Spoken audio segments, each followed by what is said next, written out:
Wow.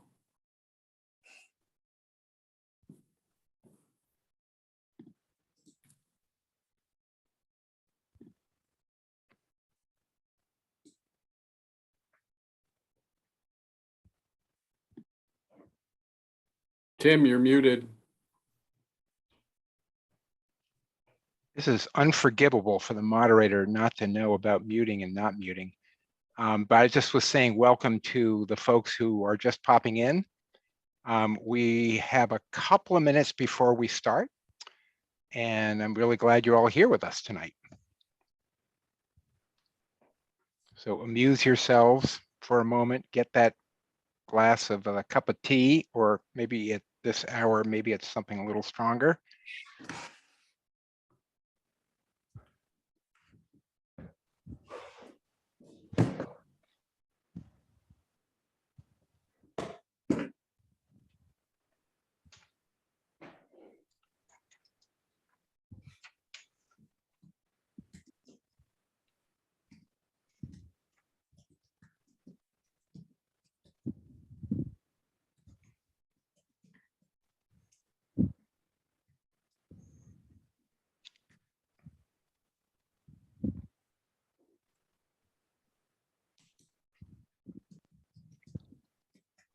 I'll say this a couple of times, but as we move into the presentation itself, if you do have questions, what we're going to do is move through all the presenters and leave, I hope, plenty of time for your questions. But please put your questions in the Q&A.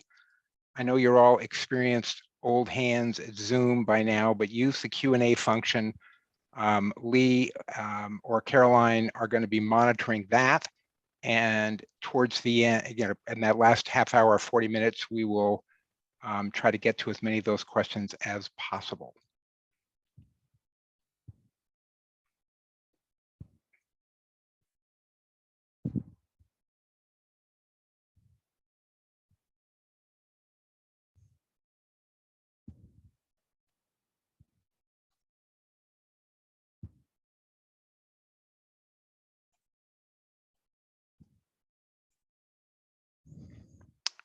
Just another minute and then start, hopefully very close to on time.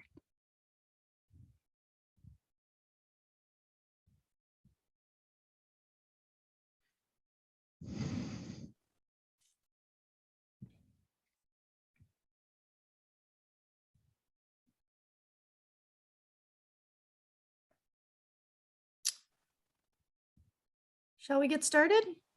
We can get started, yes. I can see that we're just notching past 7 o'clock. So take it away, Lee, for the intros. All right. Well, welcome everyone. I am Lee Cataldo, Associate Director at Brunswick-Topsham Land Trust. We welcome you to this, our third session of the Taking Action on Climate series, What's on Your Dinner Plate? Through our work in conservation and environmental education, Brunswick-Topsham Land Trust and CREA really recognize the profound impact climate change is having on both social and environmental resiliency. And so we felt it was important to actively share with our community some of the most effective ways we can all have less climate impact. And so here we are tonight, focused on the food system, one of the biggest overall contributors to climate. And we're so grateful to the volunteers and the many presenters that have helped create such an informative series. And we're especially grateful to our host and facilitator tonight, Tim Glidden, for helping guide us through these complex and important issues. Tim is brand newly retired from his role at Maine Coast Heritage Trust, so we're particularly grateful that he signed himself up for something right away with us, and has played a really important role in conservation in Maine for many years. So with that, I'll hand it over to Tim for the evening. Great, thank you, Lee. Appreciate that. Yeah, I'm newly retired and newly recovered from COVID, which is my first official act of retirement, was to test positive, which I don't recommend to anybody. So moving right along, I really am pleased to be moderating tonight, and I'm really happy to be working with Cathants River Education Alliance and Brunswick-Topsham Land Trust, who are doing a great job of bringing this really important topic to as many people as possible. And our theme in some ways is to think about stressing the urgency of this issue, although I suspect you are all pretty convinced of that. And to think about the other magic word is agency. What can we actually do ourselves? So we've spent a lot of time in the first couple of sessions going over some of these aspects. Tonight, we're going to be focused on food systems. It's obviously near and dear to my heart and stomach. And we'll just get some great perspectives from 4 presenters we have with us tonight, and the more complete bios are on the website for, I think, both CREAs and BTLTs. Suzanne Lee, who's a faculty fellow at the Mitchell Center, is going to be kicking off our presentations tonight. And I believe she's going to be talking with us about the food system itself, with perhaps a special focus on waste. She'll be followed by Julia Nelson, who some of you may already know at Midcoast Hunger Prevention, right here in the Brunswick area. And she's also the program coordinator for the Merry Meeting Gleaners. And she'll have some interesting opportunities actually for people to think about, as well as describing how that approach can really reduce our greenhouse gases. Nick Watley, who's both on the organizing committee and a farmer himself in Topsham, is going to be talking about the work that he has been doing, thinking about carbon sequestration, a word I always stumble over no matter how many times I say it, and thinking about how that carbon sequestration with sustainable agriculture and regenerative agriculture can really play an important role. And finally, Michael Dennett, who is with Crescent Run Farm with his wife, Ryan, is going to be talking to us about some of the innovative things he's been doing, raising pastured beef, pork, and lamb in conjunction, with solar arrays and some other elements of that area. And then we will turn to your questions. We do have a poll, which I hope somebody is going to pop up here just to sort of get your brain rolling a little bit. And I believe the question, if it ever comes up on the screen, is going to be basically asking you, hopefully there's not too many ringers in the audience here, just to what's the percentage of greenhouse gas emissions coming from the food system? And this isn't just in Maine, this is much more broadly. But what would you say is that? And we'll get to the answer later on. So I want to, I think, turn to our first presenter right now, and I would remind you to, as you have questions, please put them in the Q&A. So get them while you think of them, and then we will keep track of those and circle back to them towards the end of the evening. So I don't think I've missed any important housekeeping elements. And with that, I guess I will turn over to Suzanne. Looking forward to hearing what you got to say. Thank you very much. First of all, thank you for inviting me to be here. I'm very excited to be, or that you're making the connection between the food system and climate change. It's not something that's always top of mind. You know, electric vehicles and things like that seem to always catch all the attention, but actually I hope that I can share with you tonight the important impact that the food system actually plays in terms of climate change. So, so I have a presentation here. Let's see if I can share the screen effectively. There we go. Is that, oh, it's one more second. Is that good for everybody? So I guess, you know, I thought I would just start off with the question, what's on your dinner plate, and sort of try to address that through the food system answer, which is that, it could be, if the question is, what can you do? I'll just start off right with, looking at your plate and what's on your dinner plate. If you support a sustainable food system, that's sort of, the beautiful thing about food and climate, the relationship is that everybody eats and food is part of the solution. So everybody, it's an all play. Everyone can take part in this one.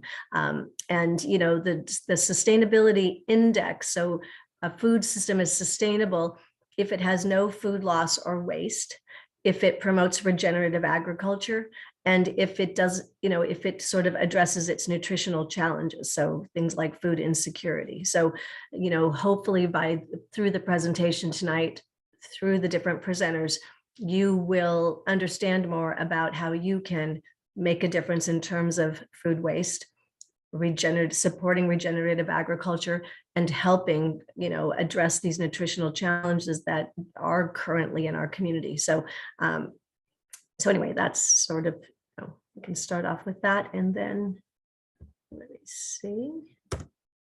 There we go. So for my specific part, I'm at the Mitchell Center for Sustainability Solutions at the University of Maine, and I lead a faculty student team that has been charged with the issue for the Mitchell Center, in case you're not familiar with it, is that we are a research center at the university, that a lot of the work that we do is working with the state on helping the state think through and develop solutions, sustainable solutions for problems that the state is encountering. And I'm part of the materials management team who addresses the overall problem with waste in the state, the fact that we have limited capacity in our landfills and we just keep creating more and more waste and harmful sorts of waste. But the particular area that my students focus on is on the food system and on food waste, and particularly our approach to solving food waste when we started this work 2 years ago was to look at triple bottom line solutions for food waste. So understanding that to be sustainable, it has to be sort of have a cost benefit, because if there's no money, it's impossible to sort of have the solution be supported. So there is a cost benefit to the solutions that we have proposed. There's a social benefit to the solutions. So it benefits the community in terms of health and in terms of feeding and quality of feeding in our communities. And then the third one is that it has an environmental benefit. So when we talk about a triple bottom line approach, that's what we mean. So just to start off, so, some of this you already might know, but I thought it's good to kind of go through the food system facts as we know them today. So starting off with the fact that depending on who's reporting, it's somewhere between 1/3 to 40% of food that's produced. And that's whether we're talking about Maine or whether we're talking about the United States or whether we're talking globally. It's a statistic that pretty much holds true. 1/3 to 40% of the food produced is actually never eaten. For the United States, that's about 133 billion pounds of food that's wasted, or $160 billion wasted annually in the United States. The really painful part of that is that it's not only that food that's wasted, but it's also the waste of our resources that goes into producing food that's actually never eaten. So I think the figure is about 21% of our freshwater supplies are used to water things that we grow that actually end up being wasted. If you think we also talk about the soil and the farmland that's wasted.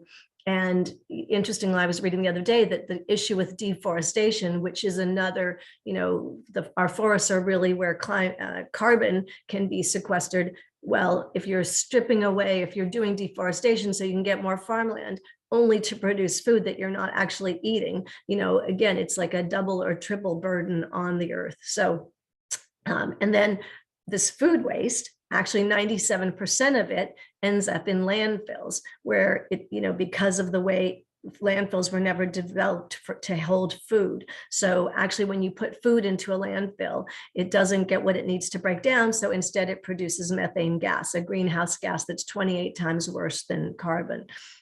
So that's compounding the problem. And then, I think our numbers might be slightly different, but food waste in terms of climate, Project Drawdown lists it as one of the top 3 things that can impact and mitigate climate change, because they cite the statistic that actually if greenhouse gases, I mean, if food waste were a country, it would be the third largest greenhouse gas emitter after the US and China. So if you think about that, it's the US, China, and then food waste is the third largest producer of greenhouse gases. So definitely an impact. As I said, reducing food waste, actually can help with reducing deforestation. And another statistic was that the US food waste has a carbon footprint larger than the airline industry. So if you are not sure that food waste can make a difference, hopefully that will make you think a little bit about it. But one of the other ways to think about it, besides food waste being a problem in all those different ways, is that really what food waste is it's the sign, it's a symptom of a broken food system. And here's some of the things that can convince you that perhaps that it's broken. The average US family throws out about $1,800 a year of food. So when there's constant talk about trying to make the food budget work, and food costs going up, and yet people have become sort of used to just throwing out food.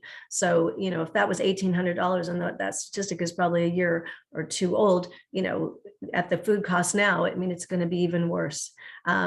We have developed for ourselves this Best By date labeling on all of our foods. That Best By date labeling actually had a totally different reason when it started. It was after World War II, and actually the labeling was developed for the grocers to manage their inventory. But somehow the food manufacturers realized that consumers were looking at those dates, and that they would actually dump out the food and buy more if they followed the date labeling. So we now have this problem where, consumers they clean out their refrigerator by dates on products that actually the dates have no relevance to any food safety issues. A lot of it is, Best By is an artificial standard of, well, it might taste better on Tuesday, but on Wednesday it tastes less good. But unfortunately, people actually clean out their refrigerators based on that. We also have taught ourselves this idea of perfect produce. When cucumber should look a certain way, a carrot should look a certain way, and the grocers have obliged us by rejecting produce that doesn't meet those standards, and that leads to on-farm food loss. So growing food, then wasting it and trashing it is just not a sustainable system. We also know that we have lost our local food supply chains in many cases. We saw that at the beginning of the pandemic, when we were dumping, milk was getting dumped down the drain while people were waiting in line when they were waiting in line for their at the food pantries. Oh, shoot.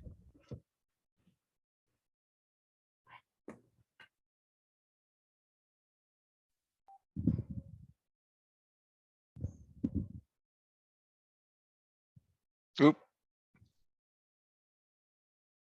Suzanne, have you lost your connection? Just going to wait here 1 minute.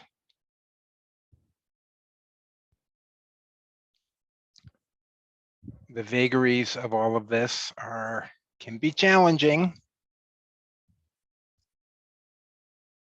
I think that I would suggest that we move on to Julia, and we'll pick up with Suzanne if we can get her back.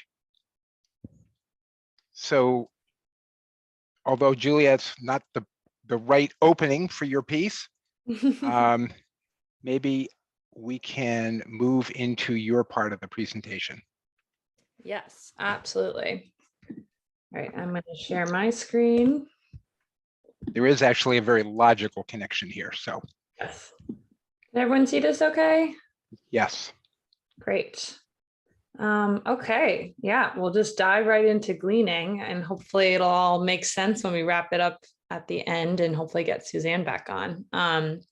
But thank you as well, so much for having me on. I'm really honored to be here, and I'm really excited that gleaning is being included in a discussion about climate change and food waste and food systems, because it's a growing thing. It's a term that's not known to a lot of people.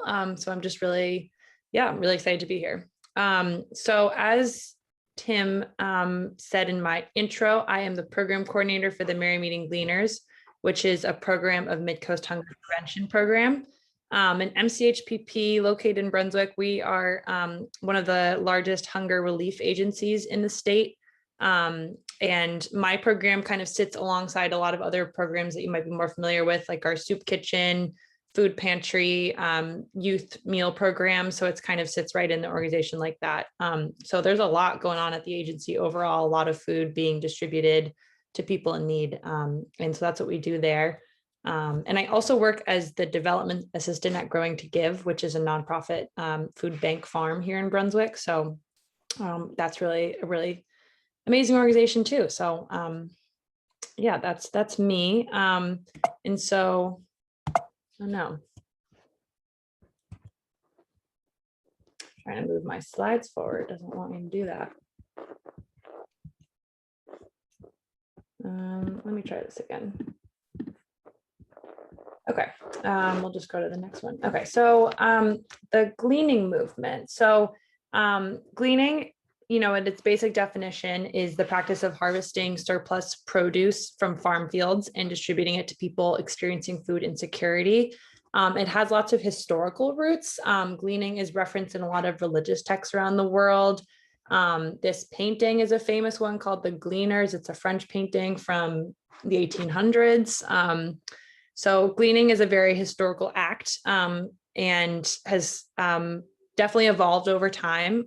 Gleaning today, at least in the US, takes a lot of different shapes. It happens on farms at all sizes, as well at farmers markets, backyard farms. And then there's a lot of really cool activity happening around urban gleaning and like urban fruit tree gleaning, which is awesome. And it also happens at all levels. I would say the gleaning that the Merry Meeting Gleaners do is more, you know, we're part of an organization, part of a system. I also am part of these two networks and organizations that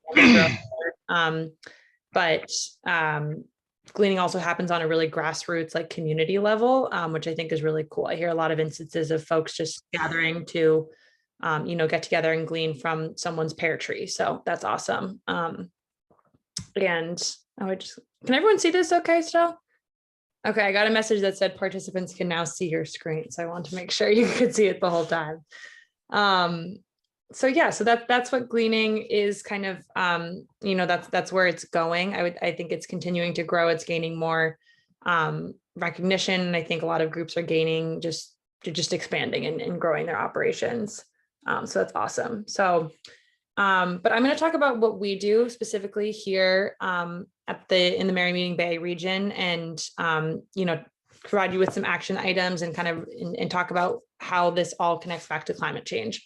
So the Merry Meeting Gleaners are a volunteer group, you know, program of Mid-Coast Hunger Prevention Program, but they were originally formed in 2016 as part of the food security work being done by the Merry Meeting Food Council.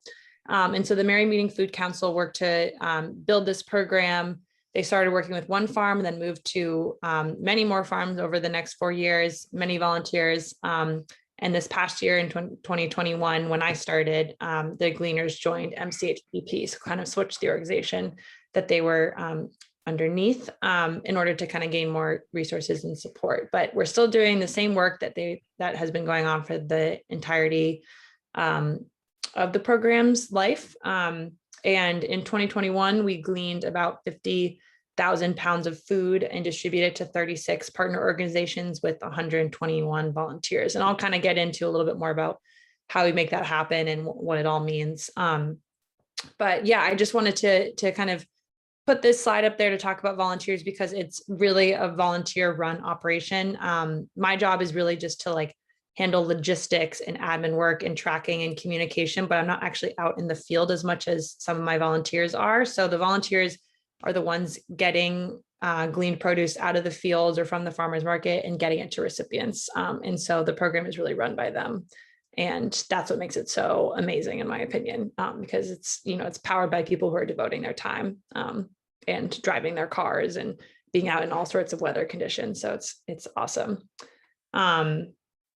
And yeah, so then I'm going to talk about kind of the three, I see gleaning as kind of three things. It's volunteers, it's the farms, and it's the recipients. So I'm going to break it up that way.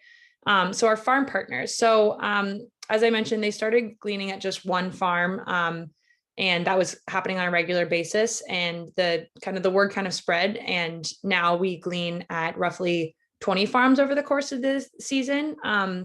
And we have a lot of different relationships with different kinds of farms, which is awesome. So some farms like Watley Farm, we glean at every week, or sometimes in the peak season more than once a week. And that regularity is great because it allows us to plan and count on a certain level of produce. But then we also have farms that just email us when, the Swiss chard crop isn't quite perfect, and it's not market level, but it's totally edible and delicious. And they want someone to, be able to take that. So that's the kind of thing that we do. And we call those pop-up gleans. And having the combination of both those types of gleans, both at farms where we're just going in regularly and gleaning just kind of after they've gone through and done their first pass. That's one sort of thing. And then these pop-ups are another sort of thing. And then also there's, some other things like people donate and things from their home gardens. And so there's just a lot of different ways that we acquire food, which is amazing because it gives us a really good variety of crops. It gives us a really good year-round supply, which is a really important pillar of this program. We want to supply Mainers with a year-round supply of fresh produce. And it's fun because we get to meet lots of different farms and go all over the Mary Bay region and just, experiencing different types of growing setups, which is really cool. And yeah, the farmers are just so generous and make it very easy for us, which is really helpful.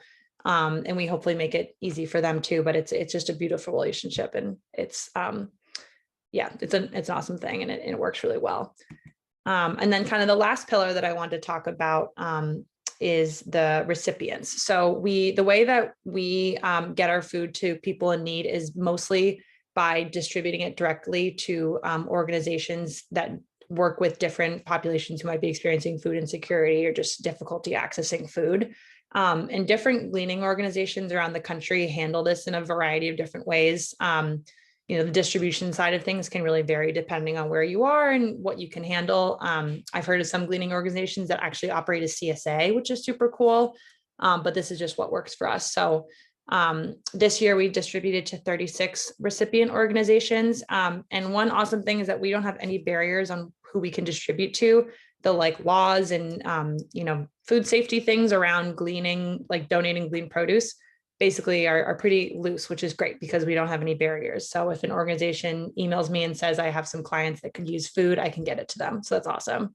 And so our clients include lots of smaller food pantries in the area, Head Start programs, People Plus, which does Meals on Wheels, the YMCAs, lots of lower income or senior housing units, school backpack programs. So really a pretty wide range of recipient organizations. And we typically just drop off the boxes of produce, which you can kind of see on the left picture.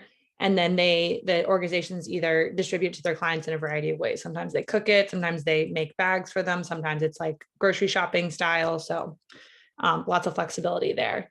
And then the other way that we get our food out to people who need it is through our sharing tables. And this is an idea that started with the Mary Meeting Food Council in 2017. And the sharing tables, you can see in the middle picture, are public tables of the produce, which is totally free, and they're unmanned, so they're completely anonymous. And the reason that this is so amazing is that it eliminates any barriers or stigma that people might be feeling about accessing other sort of food services, because no one's asking you anything. You just come up, you take what you need. And all of our tables are at like public places that you might be going to anyways, at the YMCA or the library usually. So that's just, we wanted to make sure that there are ways that anyone can access our food with literally no barriers. So that's how we do that. And then the last way that we're kind of working to get food out there, and this is still going through our the other channels, is that we're processing a lot of food.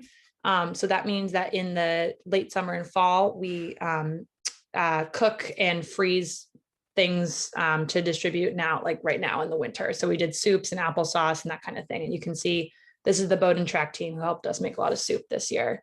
And that helps extend the year-round mission. And it just makes it easy for people because then they can just defrost the soup and eat it rather than having to cook, which can present a bunch of challenges. So yeah, those are kind of the 3 pillars of our program. Oh, doesn't want me to do it again. And that's how we make it all happen. So I'm just going to kind of talk a little bit about the connection to climate change here and why gleaning is so powerful for the climate and also our community, because I think that's really important too. So because we're harvesting food that would otherwise just stay in the ground, or it's things that have already been harvested but might end up back in the waste stream, because we're taking that sort of food and then giving it to people who need it, we're eliminating food that would otherwise go to the waste stream, which I think Suzanne was going to kind of talk about this, so maybe she can go, we'll backtrack a little bit, but this is helping to reduce methane and other really harmful greenhouse gases that come from food waste being in landfills. And I think Suzanne's going to talk about this too, so I won't delve into that too much, but the food recovery hierarchy is something that's really interesting. It's an interesting and useful way to think about how we can reduce our waste. And I think what's great about gleaning is that we're hitting, the number 2 thing. So if it can't be reduced, we try to give it to people in need. And then if we can't take it, so if for some reason we glean something and it's just gone super bad or it's not looking great, a great thing about being part of MCHPP is that we can, the next place that food goes is to pig farmers who pick up every day from the agency. And then after that, it all gets composted. So nothing that the gleaners touch or have access to ends up in landfills. And so that has a really, powerful impact on the climate. It also, by distributing produce to people in need in the local area, we're strengthening the local food system, which also just helps, reduce transportation and all those things. So I think gleaning is really powerful for the food waste side of things, for the local food system side of things. And then finally, we're providing people with really fresh, nutritious food, which is just, hopefully leading eventually or somehow in some little way to a healthier life. It's just providing them with really nutrient dense foods, which, benefits the community. So when people are healthier, that helps us all. So that's how I see gleaning. And then, okay, last one. So yeah, that's what we do. I think that's why I think gleaning is really powerful in terms of climate change. And I was told to provide some action items. So if you want to volunteer with us, we usually have volunteer opportunities like 6-ish days a week at various times. So lots in a range of opportunities. It's not all in the field. So if you, for some reason, can't be out in the field or lifting heavy boxes, we have lots of other things going on. But also if you are a farmer or if you work for a social service agency that you think could use some gleaned produce, I'm looking to expand in all 3 pillars. So the volunteers, the farms, and the recipients. So please be in touch if you are interested in getting involved in any of those things. And yeah, thanks so much. Great, Julia, thank you. That's exciting. Lots of opportunities there, and obviously a really nice plug-in to Suzanne's emphasis on reducing food waste. So one of those channels right there obviously is the recovery of food through gleaning. Suzanne, I'm wondering if you're feeling like if we gave you another 5 minutes, you could pick up roughly where you left off or ad-lib your way to get your major points across. Yes, I can do that. And I apologize. Technology has never been my friend, and that has proven to be true tonight. I'm so sorry about that. So let's see. Basically, I was telling you about all the issues with food waste, and Julia was a perfect, thanks a lot for the tag team, perfect example of one of the strategies to not waste food is, of course, gleaning. But anyway, we don't want this broken food system where when they've done research to show actually that the untapped food donation potential could cut hunger by 50%.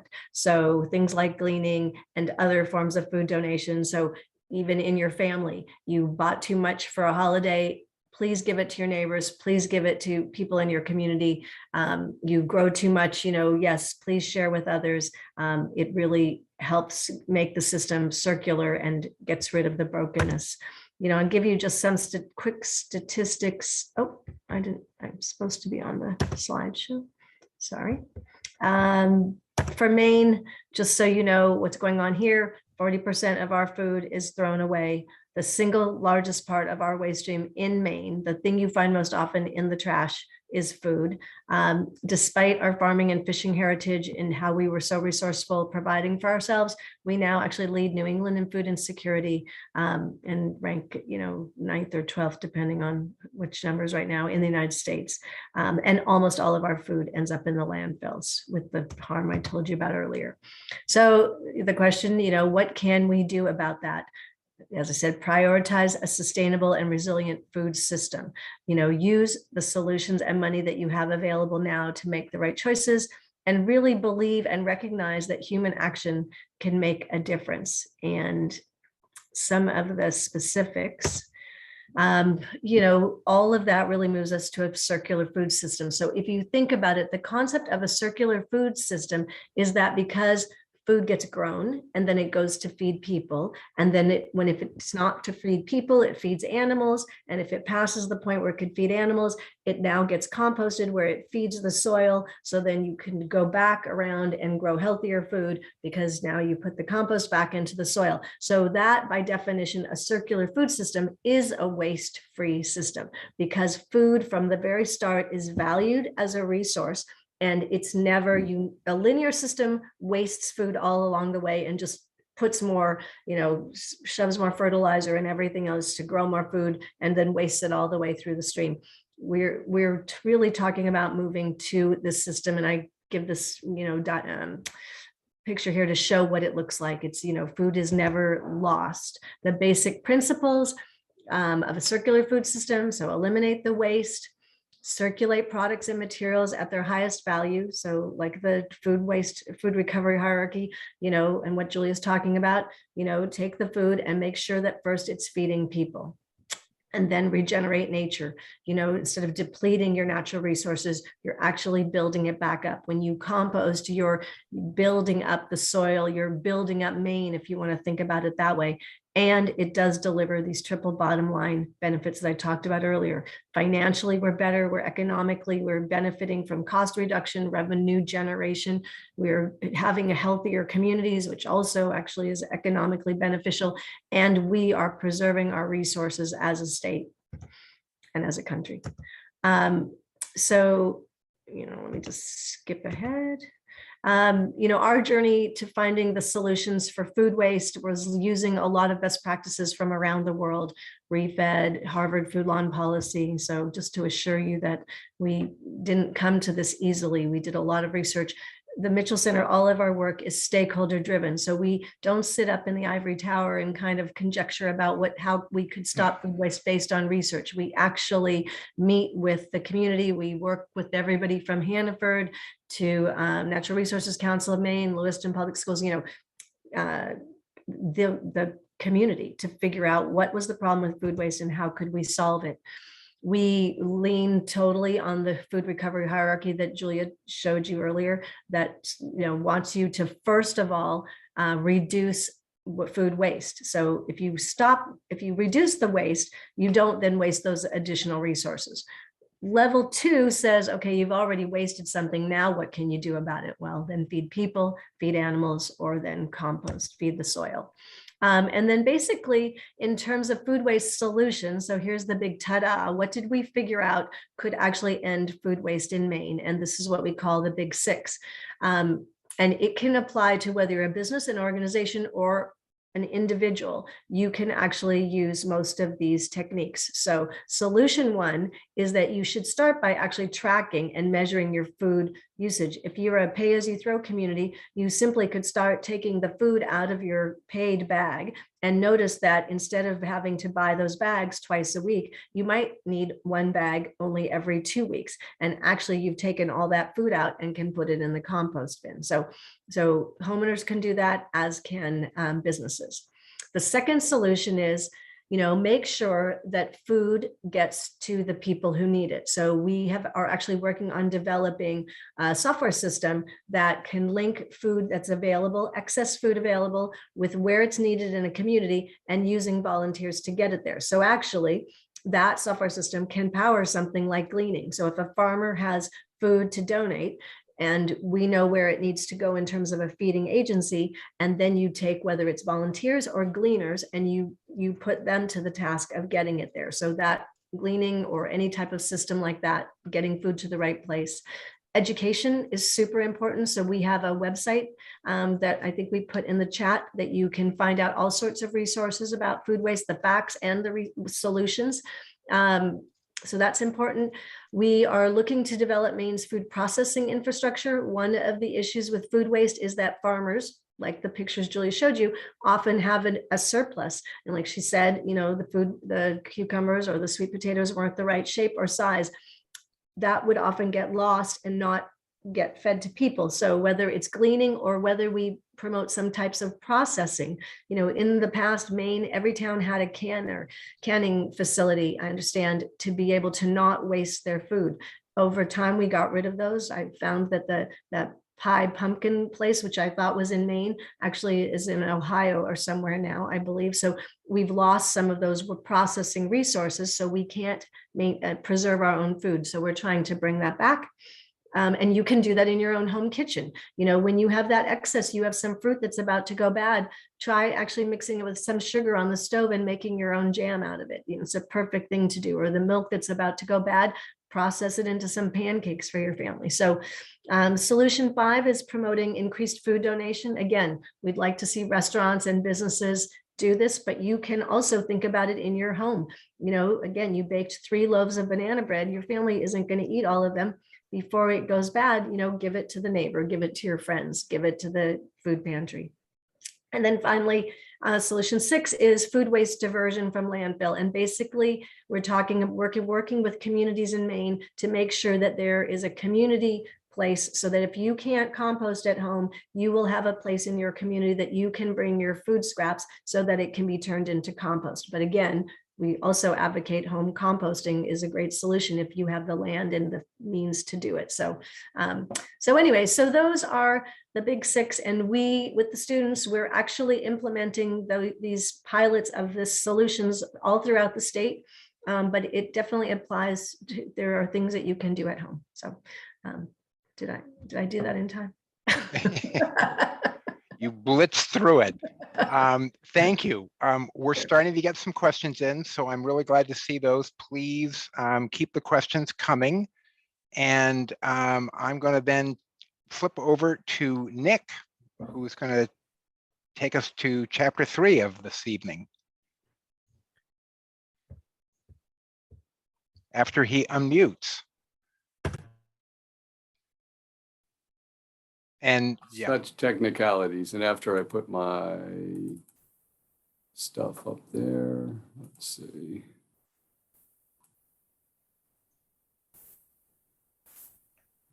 Solving problems. Okay. So this is our farm crew at Watley Farm. I put that up there because this work and what we're doing is all done by people, and this is a great crew and a great bunch of people. So just kind of shout out to the whole crew. So farm goals that we have are to produce healthy, tasty food, build community connections, and build farm practices that increase resilience and reverse climate change. So I'm going to do my presentation is kind of in 3 parts. The first one is I want to describe the regenerative processes of carbon sequestration in farm and garden soils. The second part show real life examples of no-till organic farming and gardening, and those are pictures taken at our place. And to show examples of the enriched ecosystem that can result in intentional stewardship of soil. You'll get to see some nice pictures there. So kind of as a historical thing, since the beginning of industrial agriculture, which has been a couple hundred years, we've lost between 50 and 70% of the total soil carbon that was ever there. And soil carbon is synonymous with fertility. So a lot of the carbon that's lost from soil now, it's been oxidized and is up in the atmosphere as CO2, which is one of our greenhouse gases. The major factors in this are erosion, aggressive tillage, synthetic fertilizers, and pesticides. And recently, there's new understanding of soil science that has really revealed the effectiveness of regenerative farm practices. And these regenerative practices remove CO2 from the air and sequester it in the soil. And this builds resiliency and productivity. And if you want to really go down a rabbit hole, I put in the resources an article from Yale Environment 360 that talks about a lot of stuff that I'm talking about here. So to reverse climate change with carbon sequestration, this is happening anytime that there's actively growing plants that are converting carbon dioxide from the air and sequestering it in the soil. And this has to be uninhibited by aggressive tillage and agricultural chemicals. So the elements of building carbon-rich soil is eliminating aggressive tillage, eliminating pesticides and high nitrogen fertilizers that destroy soil life, and an emphasis on feeding the soil microbiome, not the plants. So this is a picture of some really good soil. This is the kind of thing that makes people like me crazy. I love it. Carbon-rich soil is formed when plant and soil life work together in a symbiotic balance. Plants feed soil life, and the soil life supplies vital nutrients back to the plants. And there's a surplus of carbon that's generated in this process, and that carbon is sequestered in the soil as humus. So the engine of this whole process is photosynthesis. Photosynthesis uses carbon dioxide, water, and sunlight to create carbon compounds that fuel plant growth, feed soil microbes and fungi. This is the field of crimson clover, which is a cover crop in full bloom, and it's a great nitrogen fixing crop. So there's a transformation from carbon dioxide to carbohydrates that happens in photosynthesis. So carbohydrates are generated from photosynthesis or exuded through the roots as liquid carbon to fuel plant, fungi, and microbe symbiosis. So this microbe and fungal community performs several important services. The first one is the decomposition of dead organic matter, such as roots, plant sops, mulches, and compost. And this provides fuel and food to the microbe community. These microbe communities surrounding roots convert and deliver minerals and vital nutrients to plants. And you can see all around the root, you can see these clusters of soil, and in that is uncountable numbers of microbes that are all doing their job. And this soil aggregates form around the roots. When the roots die, soil aggregates are left behind for the next crop. The result is formation and deposition of stable carbon or humus. So I'll repeat myself. To reverse climate change with carbon sequestration, it happens when actively growing plants convert carbon dioxide from the air and sequester it in the soil. And this has to be uninhibited by aggressive tillage and chemicals. So that's part one. So we'll have some farm pictures now. So this is a picture of buckwheat in full bloom. And this buckwheat is grown as a cover crop. So it's not a cash crop. It's just grown strictly to fuel soil life and build stable carbon stocks in the soil. And buckwheat is a really great source of nectar for pollinators. And if anybody's ever stood in a field of buckwheat or next to a field and seen the number of bumblebees and other pollinators, it's very loud and it's a really cool thing to watch.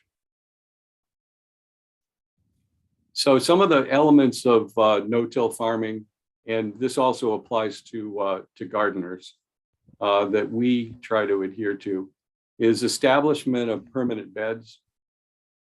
What we want to do is have a walkway and a permanent bed, and we want to eliminate aggressive tillage. This means that we're not using a rototiller anymore.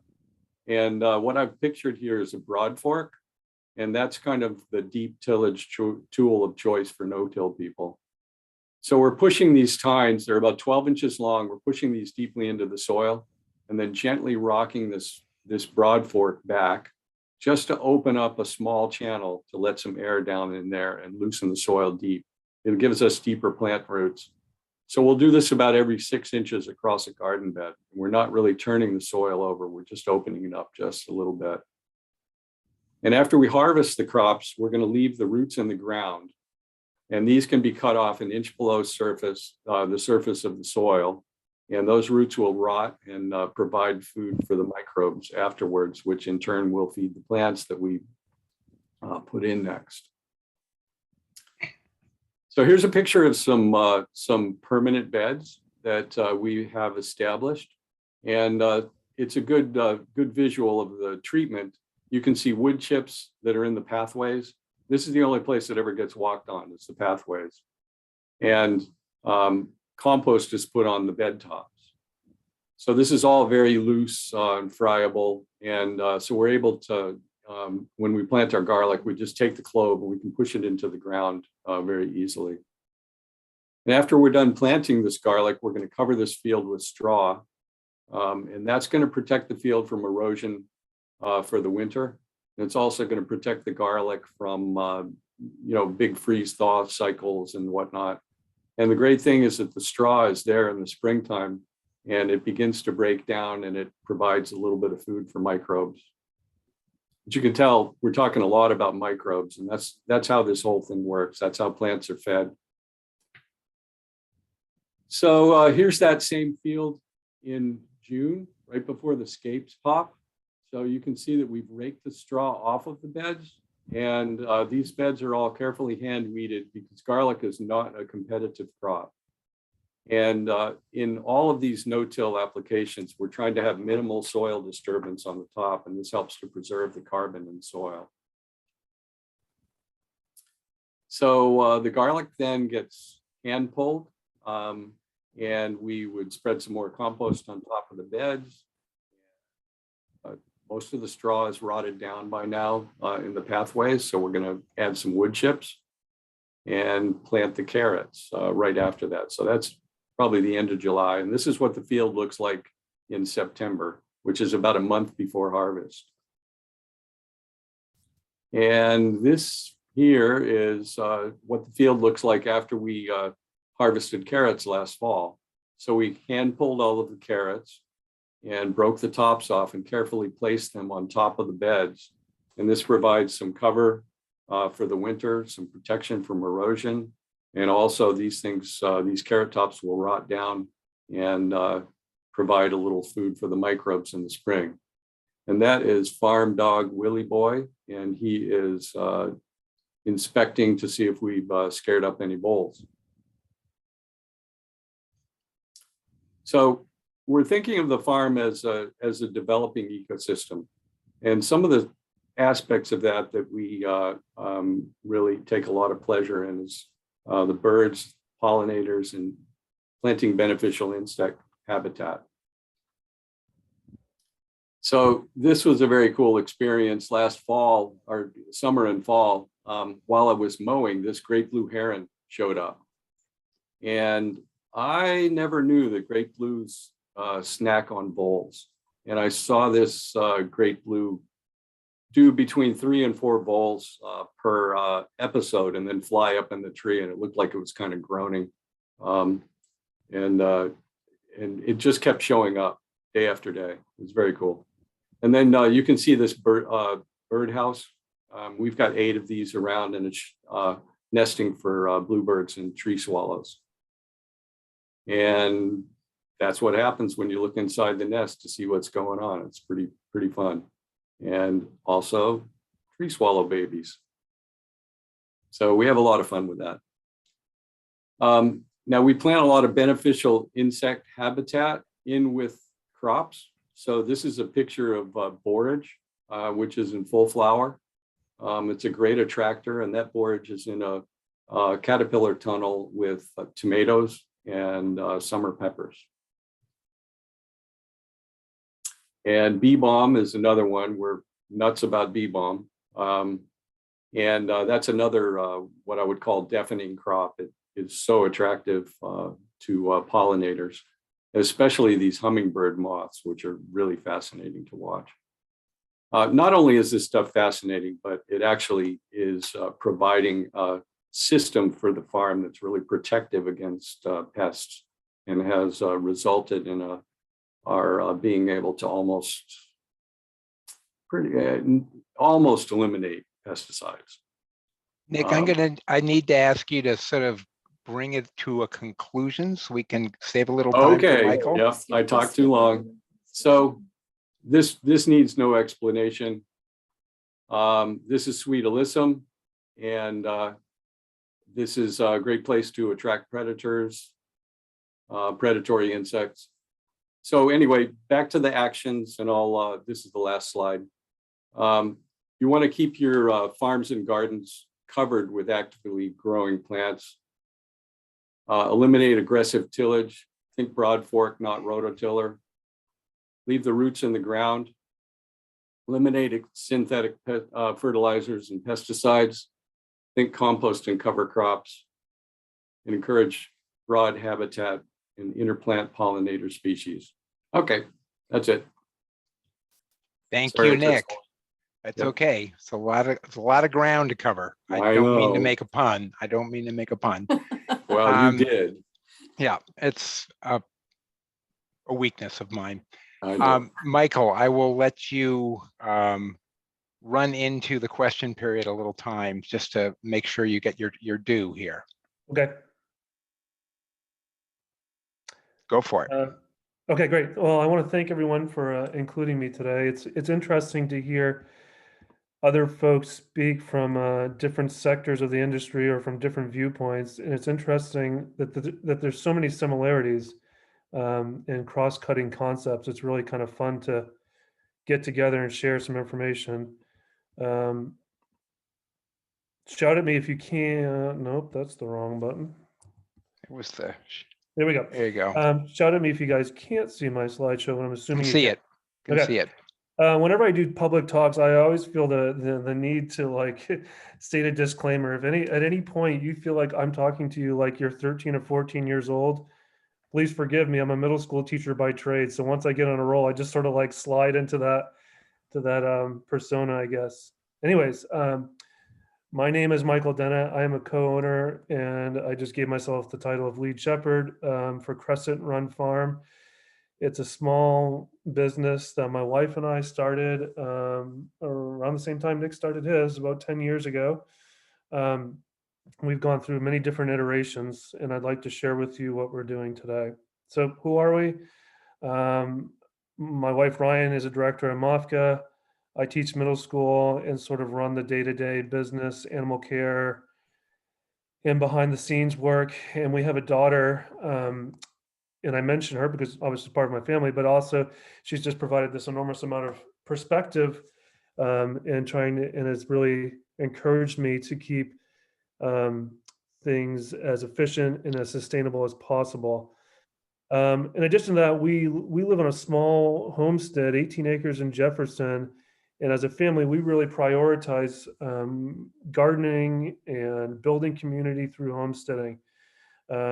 We know we raise a few pigs with friends each year. And I learned that if you tell your wife you're going to buy a milk cow as an investment tool for your daughter, like that's okay. You can go ahead with that. So we have a bunch of little projects on the side. So what services does Crescent Run Farm provide? As I mentioned, we've gone through a whole evolution from a CSA to managing a large farm and growing pastured pork and beef. And currently, we 100% focus on the production of grass-fed lamb, and we get paid to graze other people's lands. More specifically, we graze solar arrays in and around central Maine. So our goal is to be a leader in the agrivoltaics industry while building a profitable business that could easily be sold or transferred to an incoming party. Agrivoltaics is just a mouthful that really also means dual use or co-location. And what we're really talking about here is stacking enterprises for maximum sustainability by growing food in amongst solar power. So this is a relatively new industry. It's kind of like the Wild West right now, and I'm pretty excited to be a part of it. Now, under that umbrella of agrivoltaics, we implement regenerative grass abatement or grazing. So for the solar side, we provide mowing services, and we're paid to do that.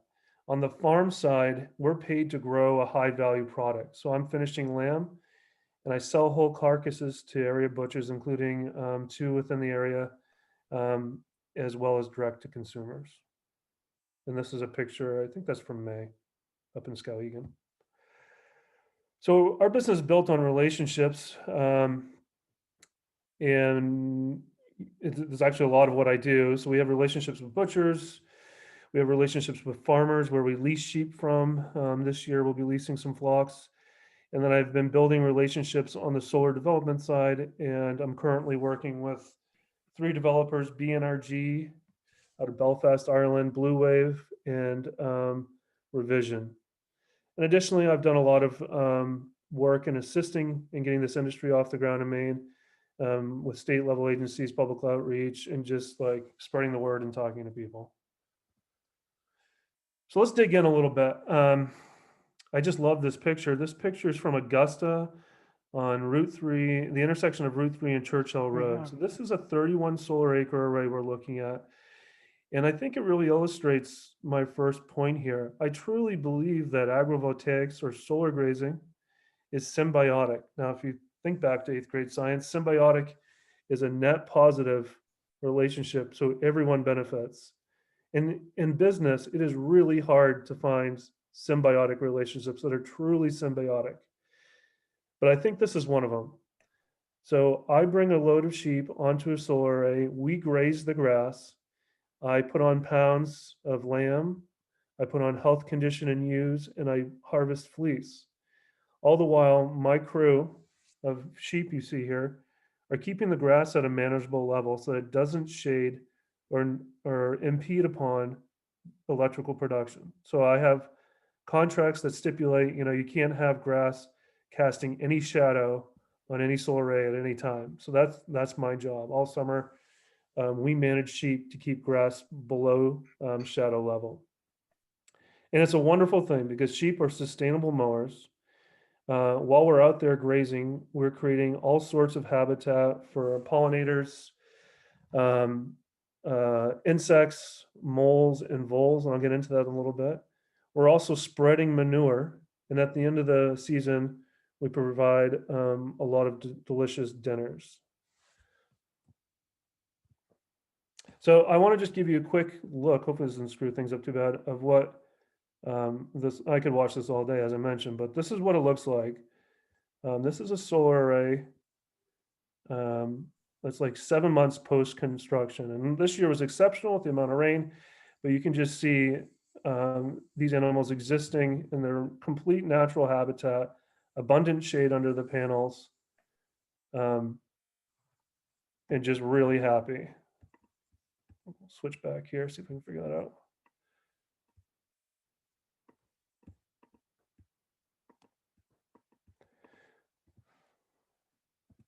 Also in that video, you could see very clearly that the effects of grazing really leaves this diverse sward of grass. And of course, my major competitor for providing solar services is mechanical mowing. And from an ecological restoration standpoint, mowing just can't touch what we do. That video really highlighted just a great diversity of grass and habitat. So let's talk about grazing a little bit. I want to talk about what regenerative or holistic grazing is, how that, and specifically how we bring that to action in Maine. So you heard Nick use the word regenerative. Regenerative really means increasing the soil quality through your farm practices. I helped draft some state of Maine grazing solar practices this summer. And those practices sort of outline the principles we put into play here. So when I am grazing sheep, they're on the solar array for most, it could be for the entire summer, but they're away from home the entire summer. They may bounce from one array to the next, but regardless of where they're out, they're being moved to new pasture 2 to 3 times a week. So that means we're taking a large amount of grass, say like a 31-acre array, and we're dividing it into different paddocks. And that allows me to control animal density. We could think of that in terms of pounds per acre and duration of grazing, which allows me to manage the amount of impact. So we're working with 2 points of contact on a sheep. We're working with 4 hooves and 1 mouth, and both of those help me manage grass, and both of those also have a significant impact on the environment around. It can be significant, it can be very beneficial when done correctly, but it can also, lead to degradation done inappropriately, and that's what gave birth to these grazing practices. Some of the tools we're using, some of you may be familiar with this, but pictured here is electronetting that carries a charge. I've just got rolls and rolls of that stuff to help us subdivide. And we're generally stocking about 2.5 sheep to the acre over the course of the year. This is how we pile our fences. This allows us to control sheep and concentrate our impact.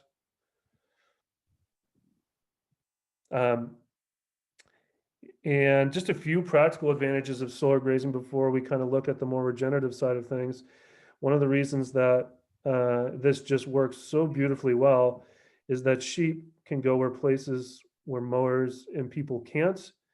And interestingly enough, this racking, we call it, or the solar panels provide just wonderful habitat for grass, legumes, and sheep. It gets a lot of water refracted back down. It's cool in the summer. There's about a 15-degree temperature difference under that racking from outside. So it's almost the perfect habitat for sheep. And even though I'm not there, they're always working for me. They're working an hour before sunup, before I'm even awake, 50 miles away. So it begs the question, how does grazing sheep on solar impact the landscape surrounding it? How are we sequestering carbon? How are we impacting the environment, generally speaking? So as I mentioned, we have 2 strategies for managing grass with sheep. Number one, they eat it, right? That's the whole point. So we can control, as I mentioned earlier, stocking density. We can kind of shrink paddocks up to increase the density, or if we're getting less grass growth in August, we'll stretch our paddocks out to decrease that density. And this idea of trample is really important too, and it shouldn't be understated. 60 sheep confined to one paddock for 2 or 3 days will manure on and walk a lot of grass to the ground. Now, to the layman, that may seem insignificant, but what that does is it really provides a fertile mulch for our next crop of grass. It increases the nutrient density in the sward. And what I have found is it creates very favorable habitat for rodents and for insects. And we all know that when we create favorable habitat for small critters such as those just listed, birds of prey soon follow. My anecdotal observation from year 1 grazing on solar is once I did my first pass through all my arrays, I would then started seeing more birds of prey sitting on the fencing or on the solar panels themselves. So sheep can create habitat, whereas mowers just kind of swipe the slate clean, and you have all of your grass in the same stage of growth.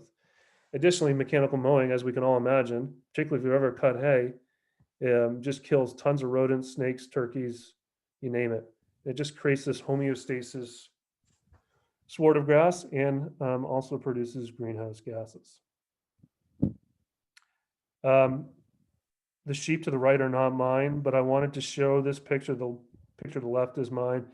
Is that sheep in solar arrays? We can kind of stack these enterprises to also be beneficial to pollinators. And that's a really big thing right now. This seed mix right here on the right is specifically designed for solar arrays, pollinators, and sheep. And it's just wonderful. We actually have our first arrays in Bowdoin, I believe, with this seed mix. And it's really exciting to see how that's going to work out.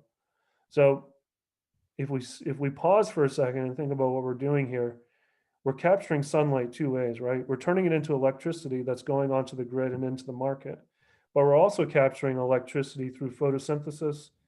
And I'm harvesting that electricity through four-legged animals and harvesting that in the fall. So just to give you a better idea of what holistic planned grazing might look like, this is what my grazing for the fall at Route 3 and Churchill Road in Augusta looked like. You can see these are all numbered, and I wanted to share this with you just to highlight a point here. We have paddock 1, 2, 3, 4, all the way up through paddock 15. But I want you to consider this. If we have a 3 to 5 day stay in paddock 1, I take down the fence, the sheep move into paddock 2, they can no longer backtrack to paddock 1. And so we play this hopscotch game all the way across. Now, for instance, by the time we get to paddock 5, we've probably had, we've probably had about 10 to 12 days go by since they're in paddock 1. All that while, the grass is recovering, it's responding to that nutrient load, and it's starting to grow again. So we have these staircase steps of grass growth. You can almost walk back and see the levels of grass increase as you go back in time. So we're pulling carbon out of the atmosphere through photosynthesis. We're allowing plants to be in different stages of their phenology throughout the array. So what's really wonderful is that when you're on array, something's always flowering because we're not wiping the slate clean at all times. So there's this degree of habitat and variability that works really well. And so we graze solar arrays 6 months of the year, right? And this is I think this picture's from like yesterday or something. But the other 6 months, they're back home on my homestead. And our regenerative practices don't start there.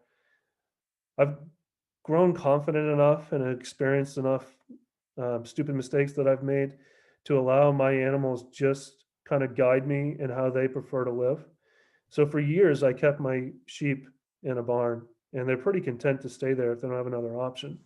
But you can see here that we have access to this big hoop house. There's feed in there too.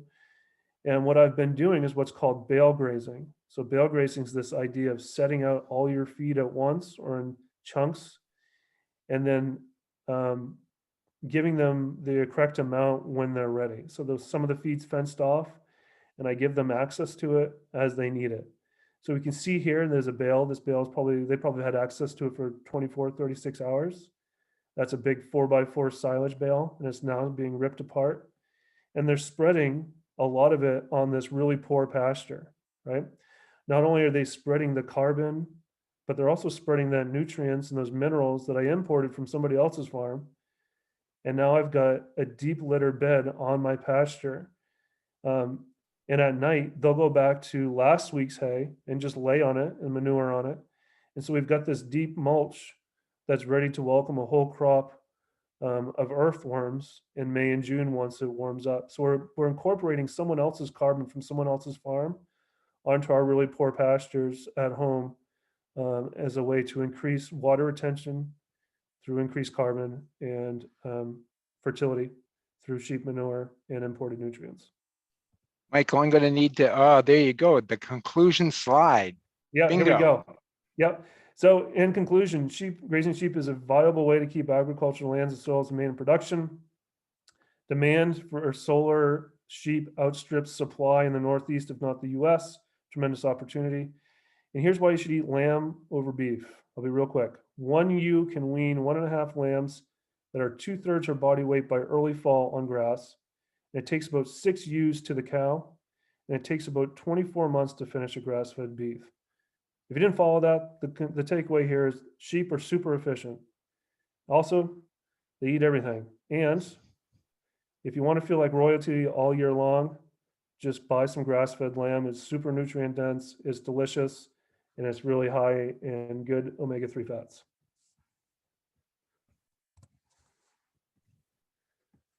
Thank you, Michael. Yep. So I think we're going to get to some questions now, but what I see across all of these presentations are the many, many intersections between, good sustainable agriculture, and you get these, which would be good in and of itself, but also by building soil quality or by reducing waste or a number of other, or efficiently using land as Michael's sheep are, you're also doing things which have net benefits for climate by reducing carbon or fixing carbon. So there's a lot of positive elements in there. I'm seeing in the questions several that popped up around composting and sort of how many Maine communities are offering composting, and are there composting services around where, those things are readily available to people who might not be living out on the farm. Is any of the folks, any of the panelists, I don't know if that might be Suzanne or maybe Julia, but or Michael, any addressing that availability of composting services? I can take that one. Solution 6 is actually, we would like to see every community in the state having a composting service. I mean, that's what's needed. If you take your food waste, you've got to do something with it. If you take the food out of the trash, where do you put it? And where you need to put it is into a composting or a food recycling facility. And so if you have a home composting setup, that's terrific. And the DEP and many communities in Maine are actually giving out, or for a minimal charge, a home composting setup. But if you can't do that, there are curbside composters. So there are services in the state that will, for a fee, come and pick up the compost from for the food waste from your home. There's actually, up in the area near you, Maine, there's a farmer who he picks up the food waste from all of his neighbors. He has chickens. He feeds the food waste to the chickens. The chickens make the manure, which then fertilizes his soil. So there are those curbside services. And then, but if you don't have any of that in your community, please contact us if that's something you're interested in. We want to work with community members to show the benefits to your town council about why you should have food recycling in your community. So, that's exactly the work the Mitchell Center is and the assistance we're providing. There'll be a follow-up email that goes out, and maybe we can include some links to resources for folks, either to learn about composting themselves, or if they're trying to figure out if there is a local composting service available to them, if there's some kind of compilation. That'd be great. Michael, did you want to say something? Yeah, just a quick tidbit. I won't take much time. Two things come to mind. Number one, in my neck of the woods in Washington, Maine, there's a dairy farm that partnered with another business called Scrap Dogs. They pick up compost, I think, in the greater Belfast area. Point is, it's a really interesting model, might be interesting for people to look at. Number two, the homesteader in me wants people to explore the option of having 4 or 5 hens and turning your compost into eggs. 4 or 5 hens can almost live exclusively with minimal grain off of a household of 4 or 5's compost. There was a question, just sticking with composting for a minute. Does anybody know if composting, I'm just sort of, rotting vegetables, do they produce methane basically? Or on balance, is it a net benefit to compost? I'm assuming it's a net benefit to compost them, which is typically an aerobic process, or as opposed to burying them in a landfill, which is going to be anaerobic and definitely is going to generate methane. Suzanne, is that about right? Yeah, the process of composting is to make it decompose and not produce methane gas. So, it's a recipe. You're not really just letting food rot on your property. You're mixing in, greens and browns, and at a certain level, and actually the DEP has an expert who goes out and, depending on what your compost pile looks like, can tell you need more browns or more greens, and, to balance it out to make sure that it's processing and breaking down. They have thermometers so you can get the right temperature, because you're basically breaking it down, but in the right way so that it doesn't produce methane. Great. So there's a number of questions which I think might be summarized under sort of from a climate perspective, sort of balancing animal agriculture versus shifting people to basically plant-based diets. And, you know, obviously it's a complex system. If you're raising your plants and importing the asparagus from Peru, the carbon footprint on that's probably pretty high, even compared to locally raised meat. But on balance, you know, what are the, anybody want to sort of comment on how to think about that problem?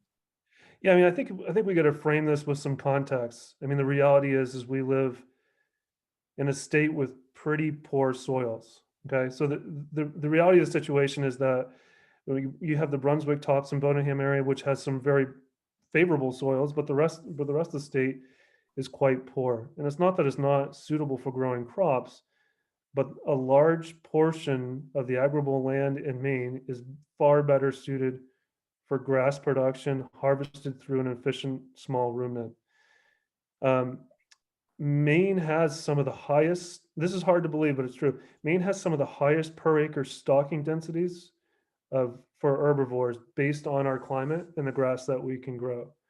In my perspective, particularly where I'm working within the solar industry, I much rather see 150 sheep graze off a 45-acre solar array and then some schmuck or an army of, you know, spin trimmers out there for 7 or 8 days straight.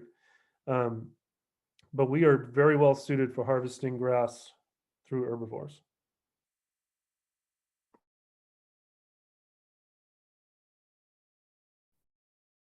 Tim, you're muted. Yes, I'm sorry. I was coughing, so I muted myself.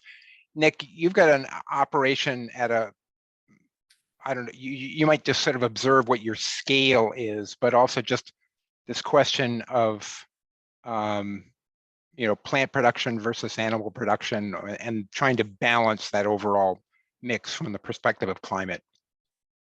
Yeah, well, we're a very small scale operation.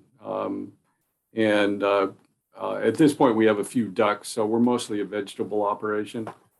But I was going to say the thing about most use of animals for production for food, grain is imported from farms, and you know, generally even organic farms are not, grain farms are not very good at sequestering carbon.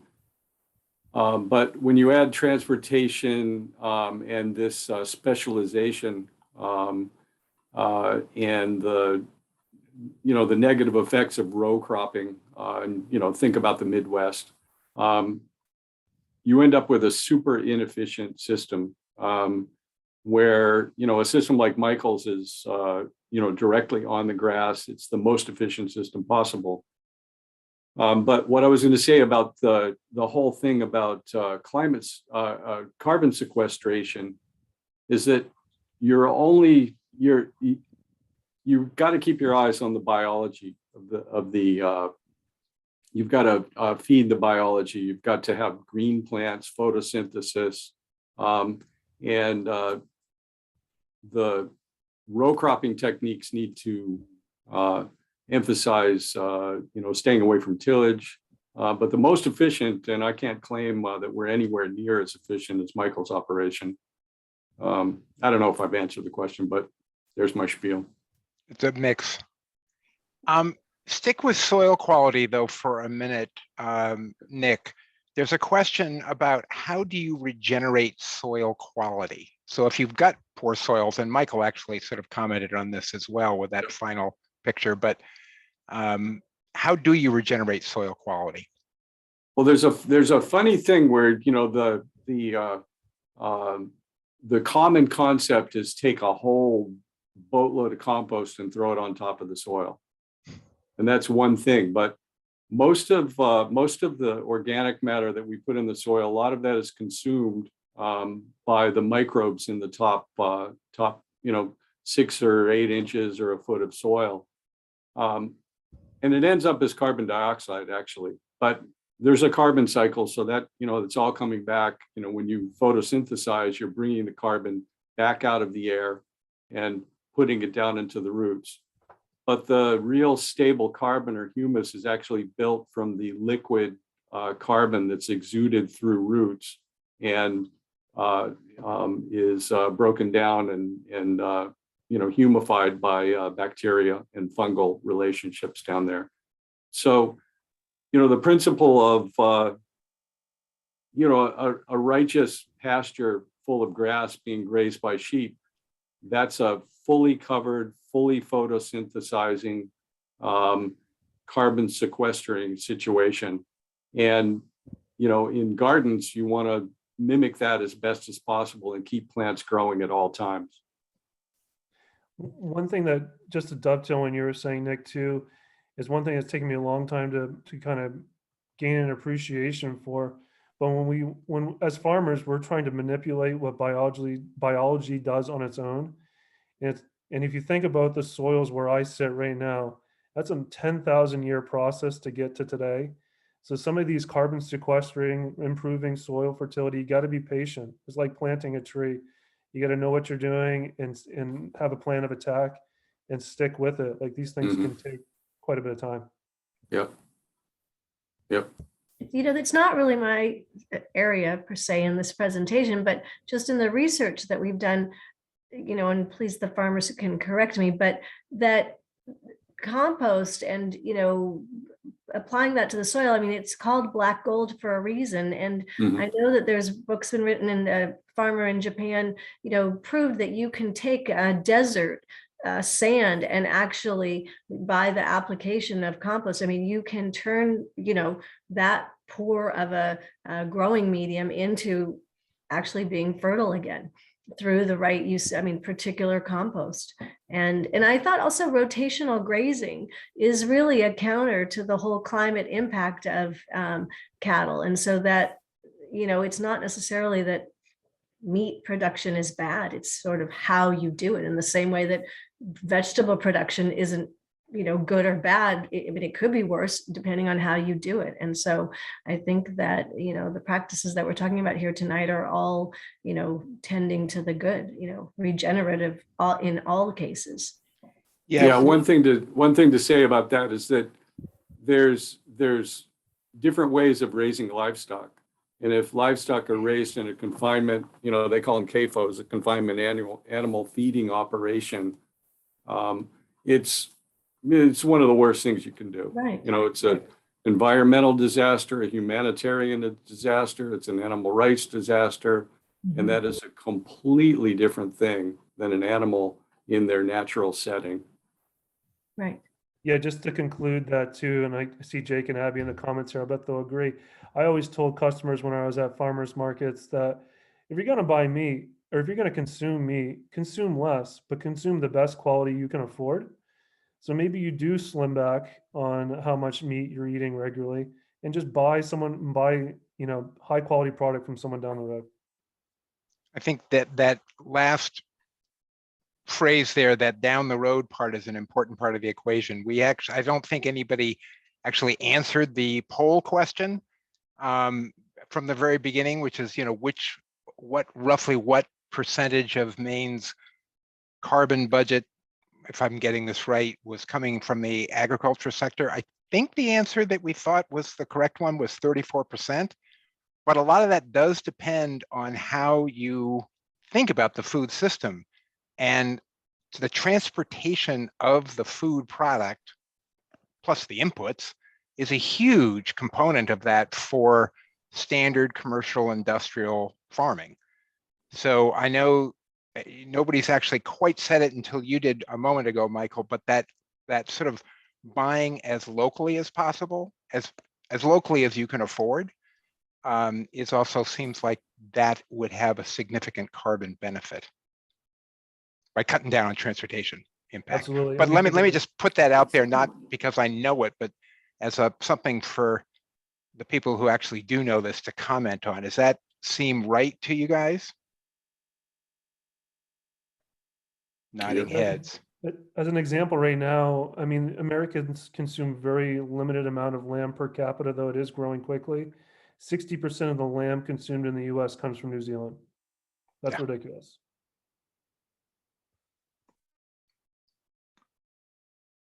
Yeah, for us, I mean, for food waste, we are looking to local systems. Actually, one of the tools that we're creating right now, we had a meeting about it today, is a GIS map that will allow you to understand where farms are, where processing is, where population centers are, and then also where food recycling is, so that you can actually, in your local communities regionally throughout Maine, start to create these circular food systems, because it's so important to keep it local, because it's those overextended supply chains like we see, trying to get your food from California. Any kind of disruption to the system, any storm, any kind of pandemic, and all of a sudden those supply chains get disrupted and we are out of food. So the way to be resilient, the way to have sustainability, is to return to sort of really making sure that you're looking at more local food systems. Thanks. I just see in the chat that somebody, I think what they were describing is a service, garbage to garden, $15 a month. Mhm. I don't know where that's based. Any I'm of a you know garbage what to the- garbage to garden customer, but Portland and the southern Maine area, and it's Portland, great. Southern Maine. Yeah, if you live down here, definitely check it out. It's a wonderful service. They pick up your compost with your trash day. That's great. There wasn't one other question, and I don't know if anybody on here knows the answer to it, but it was whether or not Crystal Springs Farm, which for those of you who might not know it, although this audience probably does, is right here in Brunswick. Do they practice no-till agriculture? Does anybody know? Sorry, I have two devices going, so I'm sure you all can hear me echoing. There, that's better. No, it's good. I do not know that Seth actively practices no-till, except of course, we have some rare habitat where blueberries are grown, which in a sense is no-till, but that's a whole different kind of thing that's happening there. But I don't believe no-till is happening at Crystal Spring Farm. I can speak a little bit to that. Seth doesn't practice no-till, but he is very focused on cover cropping and doing his best to practice any kind of regenerative practice that he's able to do. He grows a lot of carrots, so it's a tough crop to grow. Yeah, it's more than one way to skin a cat too. We should support all our local growers. Yeah. But you can see what he's doing out there. You can see cover crops planted. You can see the yearly cycle, and it's pretty interesting actually, and pretty intricate. I had a question actually myself for Julia, which was because you're based within sort of a service agency that's focusing on hunger, and you're doing these interesting, tie-ins with other things like gleaning. I'm a big fan of that. My former employer, MCHT, runs a farm up in Rockport, the Aldermere Farm and Erickson Farms there, where we benefit greatly from a gleaning group with whom we work. And I'm sort of, I guess there was a reference, Julia, to an organization that is actually growing food for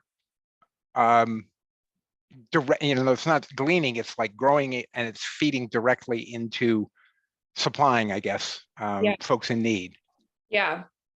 There's a couple farms in Maine that are nonprofit organizations growing to give veggies to table up in, which is, I think up by you. Nonprofit organizations that operate farms that grow all of their produce for donation. And oftentimes the gleaners are the people that are, getting the food out of the field and to the people in need. So it's less, the classic gleaning by definition, but it's a really great relationship in which volunteers power the farm getting the food to people in need. And because it's a nonprofit, it's powered by donations and foundations and donors. So really cool thing that's, I think, becoming more popular. And I feel like I keep on hearing about other operations like that popping up all over the place.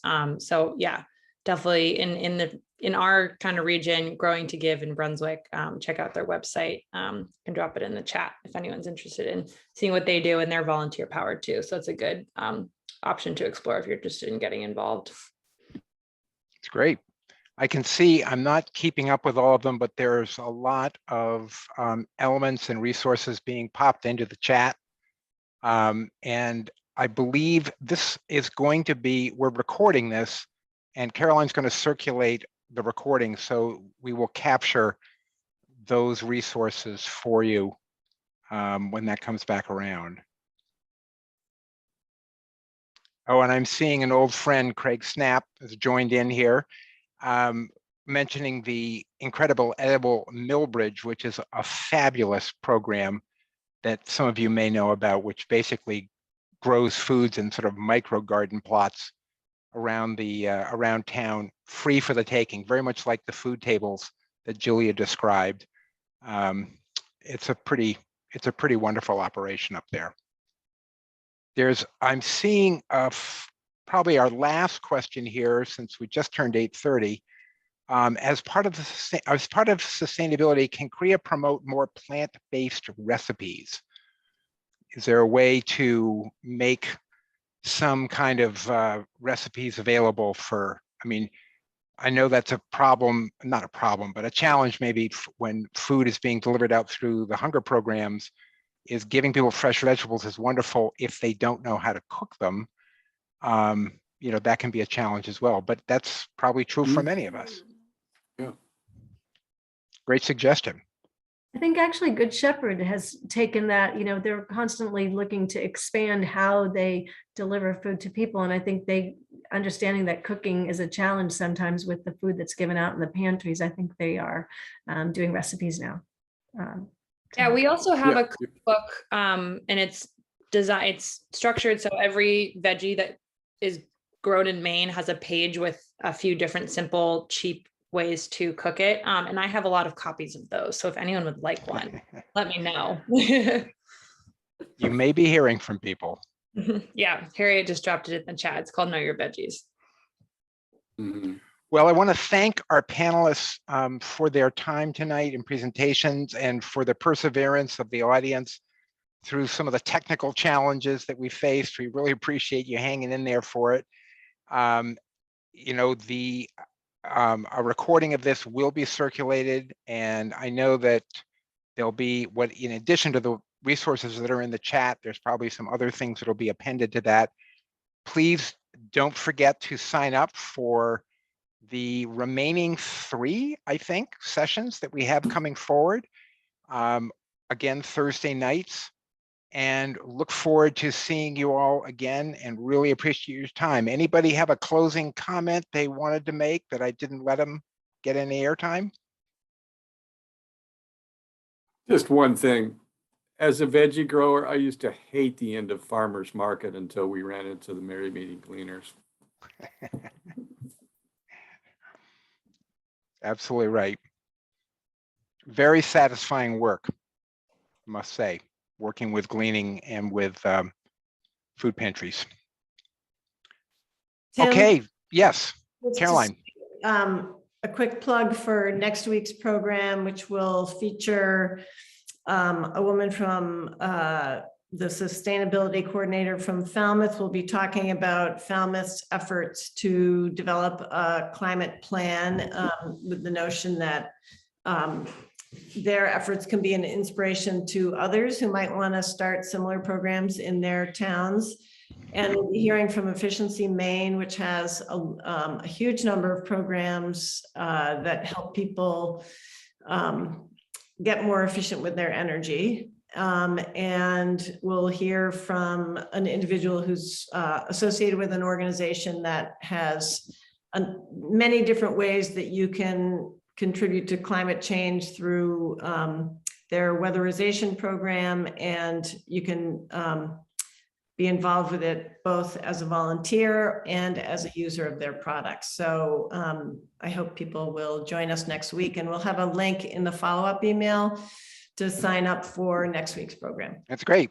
And so thank you to the 60 people who are still hanging on there. You do have some homework. Your homework is to discover whether or not you have a composting service in your hometown easily available. And the other piece of homework is to design a delicious dinner around the leftovers that you would otherwise throw out. And with those two pieces of homework, which really are not that hard to do, I wish you all a wonderful evening and a great week ahead, and we'll see you, I hope, again next Thursday night. Thanks a lot, everybody. Good night. Thank For you. having me. Thank Yeah. you. Bye.